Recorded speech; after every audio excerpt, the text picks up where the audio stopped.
सुप्रभात। तो आज की चर्चा का विषय है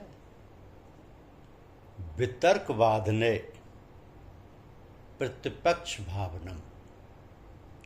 फिर से सुने, वितर्कवाद ने प्रतिपक्ष भावनम। क्या है ये? समझिए कि यदि तुम्हारे मार्ग में रोड़े आ जाएं, संकल्प उठने लगें, दुर्वासना सताने लगें और तुम्हारे अनुष्ठान में बाधाएं उत्पन्न हो जाएं, तो उस समय तुम्हें चाहिए कि उसके प्रतिपक्ष की भावना से उसे दूर हटा दें। प्रतिपक्ष कहते हैं जो वासना अंदर लहर मार रही हो उसके विपरीत सोचने को अथवा उसके परिणाम की ओर जाने को। ऐसा करने से वो ठंडी हो जाती है और अशांति जाती रहती है। विपरीत भाव ये है कि जैसे दिल में इच्छा हुई कि चोरी करें अथवा जुआ खेलें, तो उसी समय अगर आदमी उसके नतीजे को सोचने लगे तो वह हट जाएगी। वेश्या या परस्त्री गमन की ख्वाहिश करने पर मनुष्य विचारने लगे कि इससे अनेक रोग शरीर में हो जाते हैं, बदनाम होते हैं, इज्जत जाती रहती है, शरीर और पैसा दोनों बर्बाद होते हैं इत्यादि, तो ऐसा करने से वो परे हट जाती है। परंतु हमारा अनुभव ये है कि जो लोग साधन और अभ्यास के द्वारा मन की शक्तियों पर थोड़ा अधिकार प्राप्त कर चुके हैं, जिनकी आत्मा में थोड़ा बल आ गया है, वही इस प्रतिपक्ष भावना के द्वारा कामयाब हो पाते हैं। वरना जब कोई बुरी वृत्ति काम, क्रोध या राग, द्वेष आदि की उभरती है तो फिर कितना ही मन को समझाओ, कितना ही उसे दबाओ, वह काबू में नहीं आता। उस समय ना तो वह भजन भाव करने देता और ना सत्संग और भक्ति पूजा में चित लगता है, ना गुरु को सम्मुख जाने की इच्छा होती है, बल्कि इतनी उचाट होती है कि इधर मुंह फेरने के ही नहीं को जी नहीं चाहता। ऐसे कठिन समय पर गुरु की सहायता काम करती है। जिन लोगों ने उन्हें अपना बना लिया है उनको ये संभालते रहते हैं और अपनी निशक्ति को उनके अंदर प्रवेश कर उनके मनोभावों को बदल डालते हैं और उसे गिराने से बचा लेते हैं। तो साधकों को उचित है कि भाग के गुरु की शरण में जाएं और अपनी इस बुरी अवस्था को उनसे निवेदन करें अथवा मजबूरी होने पर पत्र से उन्हें इतला दें और मदद चाहें, जब तब विजय मिल पाती है। तो इसका मतलब ये नहीं कि हमेशा ही हाथ पसारते रहो। पहले तुम कोशिश करो, जब तुम्हारी सामर्थ्य थक जाए तब गुरु की शक्ति का सहारा लो। इन ऐसे समयों पर ही तो गुरु काम आता है। उसका धर्मीय शिष्यों के संकटों से बचाना, उसके मार्गों के कांटे साफ करना, परंतु ऐसा वह उन्हीं प्रेमियों के लिए करते हैं जो कि उनके हो चुके हैं। वरना देखा जाता है कि उदासीन हो जाते हैं और तवज्जो कम करते हैं। तो जिज्ञासु को चाहिए कि जितना भी ज़्यादा समीपत्व उसे गुरु का मिल सके उठाए। जब सम्मुख बैठे उसके चेहरे को देखता रहे या दोनों भवों के बीच में अपनी दृष्टि लगाए रहे, ताकि उसकी विद्युत धारा आँखों के द्वारा सारे शरीर में पहुँचती रहे। जब उसकी सोबत ना नसीब हो तो तसब्बुर से काम ले। तसब्बुर यानी चिंतन। चिंतन ऐसा हो कि कोई पल भी उसकी याद से खाली ना जाए, ताकि सोहबत दायमी यानी अखंड सत्संग हासिल हो जाए। तो दिल में उसकी सूरत बसी रहे और आँखों में उसकी नूरानी शक्ल यानी दिव्य रूप घूमा करे। ये यहाँ तक करे कि गुरु उसमें उतर जाए और एक दिन में गुरु ही हो जाए। इससे बढ़ के दूसरा साधन नहीं है।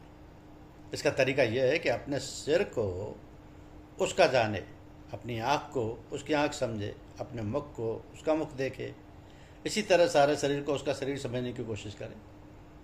ऐसा करने से घनिष्ठ प्रेम उत्पन्न हो जाता है और साधक बहुत जल्दी अपने असली मकसद तक जा पहुँचता है।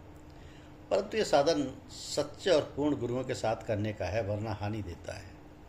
जिसने अपने को परमात्मा में गुम कर दिया है उसमें तुम गुम हो जाओ।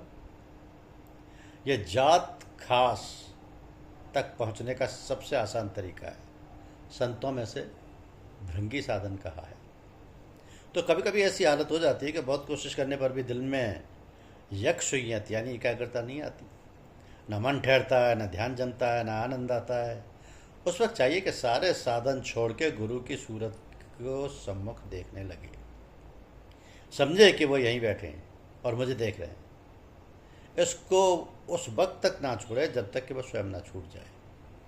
ऐसा करने पर प्रथम दिल में खिंचाव यानी आकर्षण जान पड़ेगा, फिर आंखें बंद होने लगेंगी और खट से मन स्थिर हो जाएगा। उस वक्त फिर अपना काम शुरू कर देगा। तो अगर किसी दूसरे महापुरुष के सत्संग में तुम्हें आनंद मिले तो तुमको चाहिए कि उसे अपने गुरु की तरफ से आया हुआ ख्याल करो। जो कुछ भी जहाँ से मिले उसे अपने पीर को भेजा हुआ समझो, अपने पीर का भेजा हुआ समझो।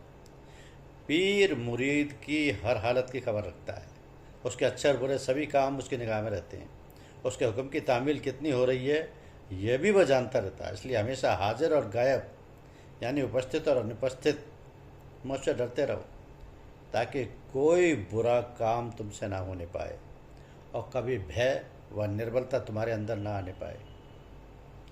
समझो कि वह यहीं मौजूद है और हमें देख रहा है, मगर किसी कारण से अपने स्वभाव से हमारे दोस्त हम पर प्रकट नहीं करता। इसमें संदेह भी ना लाए। प्रमाद अर्थात भूल भी ना होने पाए, ऐसा साधक सारे पापों से बच के निकल जाता है। उससे वही काम हो सकते हैं जिनको गुरु के सामने करने में हिचक नहीं होती। से सारे गुण दोष गुरु का भय उससे छुटा देता है और वह अति शीघ्र सत्पुरुष बनने का अधिकारी बन जाता है। तो ये लाभ गुरु उपासना गुरु चिंतन का उसे मिलता है।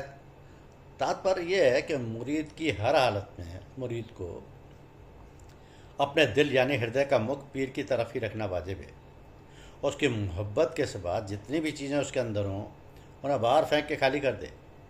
लिखा है कि ऐसों के पास बैठो जिनके पास जाकर दुनिया की याद भूल जाए और परमात्मा की ओर दिल खींचने लगे।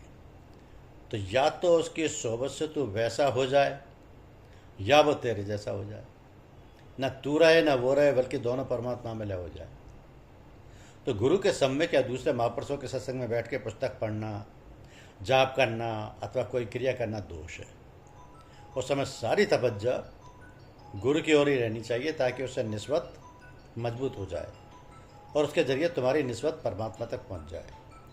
तो जो लोग दूसरा कोई काम करने लगते हैं उनकी निस्बत टूट जाती है।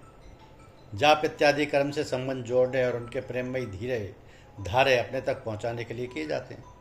तो वह गुरु की संगत में सहज ही प्राप्त हो जाता है। फिर इन सबके झमेले में पड़ने की क्या आवश्यकता है।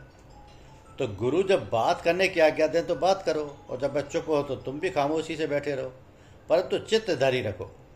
खामोशी बात करने से अच्छी होती है, इससे अधिक लाभ मिलता है। बात करते वक्त परमात्मा से निस्बत टूट सकता है और खामोशी के वक्त और भी ज़्यादा मजबूत होती है।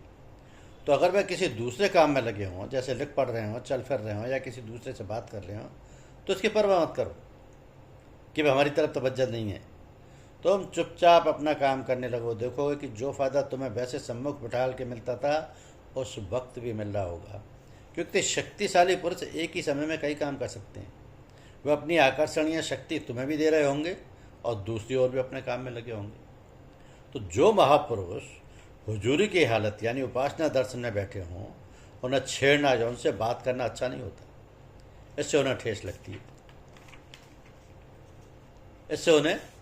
ठेस लगती है, उनका दिल परेशान हो जाता है। तुमने उनका आनंद छीन लिया, प्रेमी को प्रेम पात्र से जुदा कर दिया। यह बहुत बड़ा पाप तुम्हारे लिए हो जाएगा। चाहे मुरब्बत सद्व्यवहार से वह तुमसे कुछ ना कहें, परंतु दिल में असहनीय दुख जरूर होता है।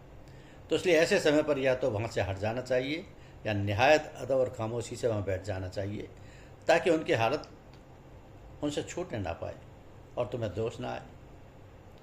तो इसकी मिसाल ऐसी है कि जैसे कोई किताब को ध्यानपूर्वक पढ़ रहा हो और उसी में डूब रहा हो, और एक आदमी उसके आगे आके बोलने लगे, जोर जोर से बातें करने लगे और उसका दिल परेशान कर दे। तो उन लोगों से ही मिलो कि जिनकी निस्बत मजबूत है, अर्थात परमात्मा में लय हो चुके हों। ऐसों की खिदमत में हाजिर होकर कोई अपना कर्म ना करो, बल्कि देखो कि तुम्हें वहाँ बिना उद्योग के कितनी शांति मिली है, कितनी दुनिया की फिक्र और परेशानियाँ कम हुई हैं, कितना तुम्हारा मन निर्द्वंद हुआ है। यही वहाँ का लाभ है। खाली तप करने वाले, संयम से रहने वाले पंडित, विद्वान, वेद पाठी और उपदेशों से ये नसीब नहीं होती। इससे तुम अपने ध्येय को नहीं पहुँच सकते। इससे ये मतलब नहीं है कि यह सब धोते और बेकार है, बल्कि यह मुराद तात्पर्य है कि इनकी सोहबत में पढ़ के तुम भी झंझट में पड़ जाओगे और उन्हीं के जैसे काम करने लगोगे, फिर ये रास्ता तुम्हारे लिए बहुत लंबा हो जाएगा। तो इस प्रकार सूफियों ने गुरु और शिष्य के कर्तव्यों पर बहुत कुछ लिखा है। तात्पर्य यह है कि दोनों में जब तक घनिष्ठ प्रेम नहीं होता तब तक काम पूरा नहीं होता। शिष्य को चाहे सेवा से चाहे और किसी दूसरे ढंग से उसको अपनी ओर खींच लेना चाहिए, उसके दिल में अपनी मोहब्बत पैदा कर लेनी चाहिए, और साधना के रहस्य खुलते हैं और सूक्ष्म मंडलों में पहुंच जाते हैं, वरना बीच में ही लटके रह जाते हैं। संबंध जितना ज़्यादा मजबूत होगा उतनी ही मैग्नेटिक पावर यानी चुंबकीय शक्ति मिलेगी, और यही आकर्षणीय शक्ति साधक को खींचती हुई ऊपर ले जाती है। यही सबसे बड़ा गुप्त भेद साधना का है, जिसको लोग कम समझते हैं। तो जो अपने बलबूते पर चढ़ाई करते हैं वह जहाँ तक उनकी सामर्थ्य काम करती है चढ़ते चले जाते हैं। आगे थका कर या तो नीचे खिसक पड़ते हैं या फिर वहीं अटके रह जाते हैं। किसी और शक्तिशाली की सहायता लिए बिना प्रकृति की तीव्र धार से टक्कर लेना और उसे चीरते हुए ध्रुव तक पहुंच जाना खेल नहीं है। यह बिना समर्थ गुरु की सहायता के कभी संभव नहीं है। ऐसे बिना सहारे वाले लोग अधिकतर तो मनोमय कोष में ही भटकते रहते हैं और अपने कई जन्म इसी में समाप्त कर डालते हैं। कोई हिम्मत और पुरुषार्थ से विज्ञान में तक पहुंच जाते हैं और वहाँ की भूल भुलैया में पड़ के नष्ट हो जाते हैं। तो ब्रह्मांड की चोटी आनंदमय कोश के पार होने को गुरु का सहारा लेना पड़ता है, उसे समर्पण करना पड़ता है।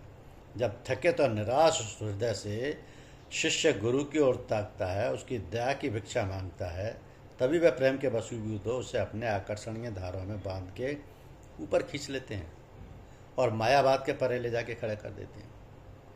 तो आखिरी मंजिल के ऊपर पहुंचा देते हैं। इसी का नाम मुक्ति है। इसी स्थान से पार करने के लिए गुरु किया जाता है।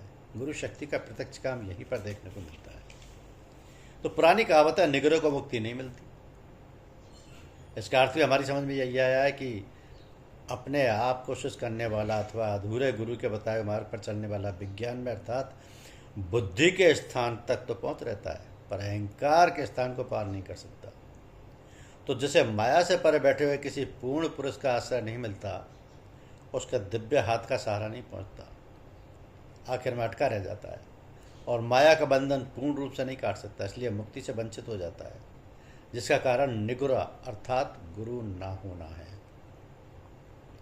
तो कबीरदास जी कहते हैं कि नाम न जानू गांव का, बिन जाने कहाँ जाऊं, चलता चलता जुग भया पाँव को से है गाँव। सतगुरु दीन दयाल है, दया करी मोहि आए, कोटि जन्म का पंथ था पल में पहुंचा जाए। चलन चलन सब कोई कहे, मोहे अंदेशा और, साहब सो परिचय नहीं पहुंचेंगे किस ठोर। कबीर का घर शिखर पर जहाँ सलेली गे, पाँव नाट के पीपल का पंडित ला दे बे। तो जहाँ ना चीवटी चढ़ सके, राई न ठहराए, मनवा ताले जाइए सोई पहुंचा जाए। कबीर मार्ग कठिन है, ऋषिमुन बैठे थाक, तहाँ कबीरा चढ़ गया गए सतगुर की साख। गागर ऊपर गागरी, चूल्हे ऊपर द्वार, चूल्हे ऊपर सांथरी, जहाँ बुलावे यार। ना वहाँ आवागमन है, नहीं धरती आकाश, तहाँ कबीरा संत जन साहेब पास खवास। बिन पाँवों की राह है, बिन बस्ती का देश, बिना पिंड का पुरुष है, कहे कबीर संदेश। उत्ते कोई ना आइया, जासे पूछे जाए, इत्ते सब कोई जाते है, भार लदाए लदाए। उत्ते सदगुरु आइया, जाको सुधबत धीर, भवसागर के जीव का खे लगावे तीर। तो जिस कारण में जाए था, सो तो मिलिया आए, साई तो सम्मुख खड़ा, लाग कबीरा पाए। जो आवे सो जाए नहीं, जाए तो कहाँ समाए, अकथ कहानी प्रेम की कैसे बूझी जाए। इन ऐसी बातों को जो लोग गुरुडम समझते हैं वो ना करें। कोई उसे जबरदस्ती नहीं करता, मगर जो यथार्थ बात थी वो आपके सम्मुख रख दी। हमको तो यही अनुभव हुआ कि माया का आखिरी पर्दा गुरु ही फाड़ता है। यहाँ अपनी कोई क्रिया जब तब ज्ञान वैराग्य काम नहीं आते, केवल गुरु की दया के ही सहारे चलना होता है और उसी के द्वारा पार होना होता है। परंतु उसके लिए गुरु भी माया से परे का होना चाहिए। जो गुरु अभी खुद ही बंधन में पड़ा हो, बीच में अटका हो, वह दूसरे की कैद की बेड़ियां कैसे काटेगा। इसलिए पूर्ण और समर्थ गुरु की खोज करना और उस अपने मतलब के लिए उससे किसी न किसी प्रकार संबंध बनाए रखना जिज्ञासु के लिए लाजमी हो जाता है। तो शिष्य को सेवा शुश्रूषा भी उसी प्रसन्न करने के लिए करनी पड़ती है। जब तक हम उसके दिल में प्रेम नहीं उत्पन्न कर देते, तब वह क्यों हमारी ओर झुकेगा और हमारे लिए कष्ट उठाएगा। यदि ये कहा जाए कि दया महापुरुषों के स्वभाव से होती है, तो वह दूसरों के कष्टों को दूर करना अपना कर्तव्य समझते हैं। फिर हमें उनकी खुशामद की क्या आवश्यकता है। वह बिल्कुल मूर्खता की बात है। तुम्हारा भी उसके प्रति कोई कर्तव्य है। अपने मतलब के लिए दुनिया में सबकी हाजिरी बजाते फिरते हो, तो परमार्थ के लिए भी तो यही नियम निभाओ। अकड़ यहाँ नहीं चलती। अहंकार त्याग के तनवन से जो मालिक के भक्तों की भक्ति करता है, जो उनके आश्रय हो जाता है, उसी के भाग्य में भगवान है, उसी के लिए मुक्ति है।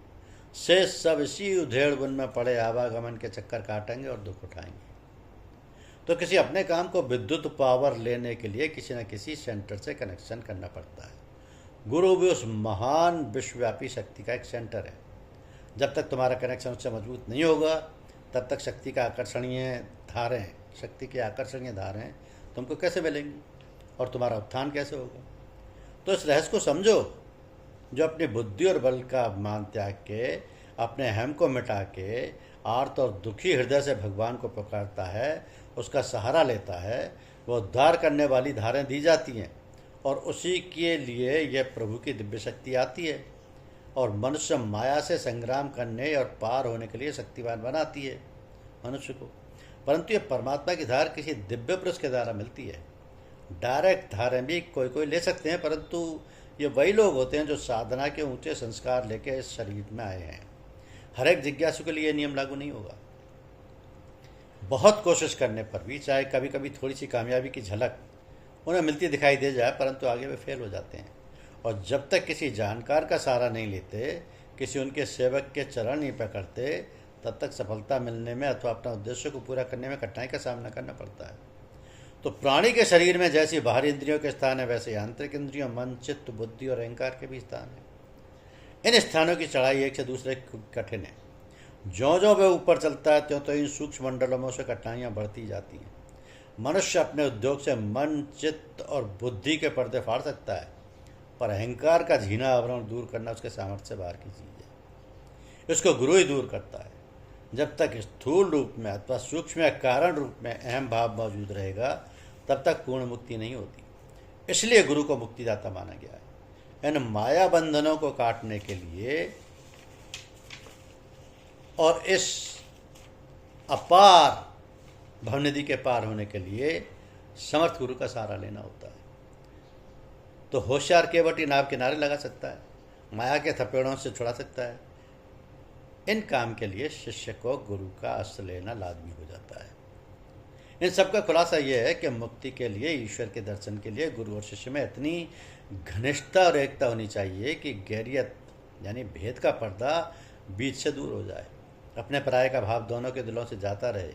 गुरु की वस्तु शिष्य की ओर, शिष्य की वस्तु गुरु की ओर हो जाए, तभी तो उसकी गाड़ी रूहानी कमाई में वह हकदार बन सकेगा और अपना भाग ले सकेगा। तो गुरु और शिष्य का पिता और पुत्र का संबंध होता है। दोनों ही मिले जुले सारी संपत्ति यानी जायदाद के मालिक होते हैं। पुत्र की आवश्यकता के समय पिता बेखटके देता है और पिता जरूरत होने पर पुत्र से निसंकोच लेता है। ऐसे ही भाव गुरु और शिष्य में होने चाहिए। यही प्रेम संबंध है। तो हम लोगों को अपने गुरु महाराज के प्रति ऐसा ही व्यवहार रहा। अपने चीज़ों पर हम लोगों को सारी चीज़ों के मालिक थे। उनका मुख्य कारण भावों की कमी है। उन्होंने अपने गुरु को समर्पण नहीं किया, जो गुरु से दूर रहे। पश्चिम में भी लोगों को अवश्य मिलता होगा, परंतु हमारा तो यही अनुभव है सब गुरु की देन है। उनके अंदर जब किसी के लिए दया उमड़ती है तो क्षण भर में योग्य बना देते हैं और क्षण भर में सब कुछ दे डालते हैं। ऐसे समय पर पात्र को पात्र, अधिकारी अनाधिकारी कुछ नहीं देखा जाता। जैसा जी चाहा झट बना डालो। अच्छे को बुरा और बुरे को अच्छा बनाना उन लोगों के लिए एक निगाह में होता है। सैकड़ों मिसालें हैं इनकी। उनको तुम्हें इतिहास के पन्नों में मिलेंगी। हम खुद और हमारे कई साथी इसकी जिंदा मिसाल तुम्हारे सामने मौजूद है। गुरु की दी हुई हर चीज़ आपको प्रिय होनी चाहिए। प्रिय होनी चाहिए, क्योंकि जैसे भी बने गुरु को अपना बना लेना ही पार होने की कुंजी है। और यह सब क्रियाक्रम साधन और भजन होते ही हैं। कुछ ऊंचा वह जरूर ले जाते हैं, पर अंत में गुरु की सहायता ही पहुंचाती है। मैं जाना था, मैं और था, मैं तज हो गया सोए। मैं ते दो मिट गए, रहे कहन को दोए। सतगुरु सांचा सूरमा, नक्सक मारा पूर। बाहर घाव न देख ही, अंतर तक चकनाचूर। तो जीव अघम अति कुटिल है, काहू नहीं पत्ता है। ताका अवगुण मेट कर, सतगुरु हो तो सहाय। कबीरा चेहरा कंत का, दासन हूँ का दास। अब तो ऐसा हो गया, जस पांव तले की आस। तो सब गुरु कृपा, गुरु की दया का खेल है। गुरु की एक नज़र का फेरा आपको कहाँ से कहाँ पहुँचा देगा। गुरु की दया कृपा से सब कुछ संभव है। इसीलिए कहा गया कि वितर्क बाधने प्रतिपक्ष भावना। जैसा गुरु कहें, जितना गुरु दें उतना स्वीकार कीजिए। गुरुदेव सबके नैया पार लगाते हैं। धन्यवाद, शुक्रिया।